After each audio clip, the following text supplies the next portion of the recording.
hope y'all enjoyed this short, I guess, slideshow of the repainting of the half-scale steam engine.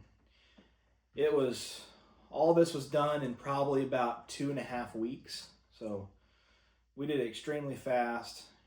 Huge thanks to my wife. She was a huge help of getting this thing repainted, and also Dad for also helping with paint, and Mom for moral support. But all in all, the engine is finished, and by the time you're seeing this video, the engine is already in Pawnee and is in the process of going through boiler inspection. So wish us luck for that.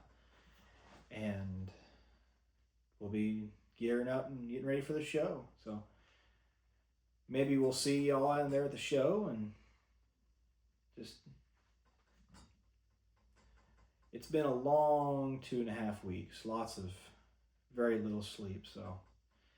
But after the show, we'll be getting plenty of sleep and getting caught back up, and then we'll be getting back into farming and then gearing up for harvest, which that'll be here in just a handful of weeks. So as always, I'd like to thank y'all for watching. God bless every single one of you, and we'll see y'all in the next one.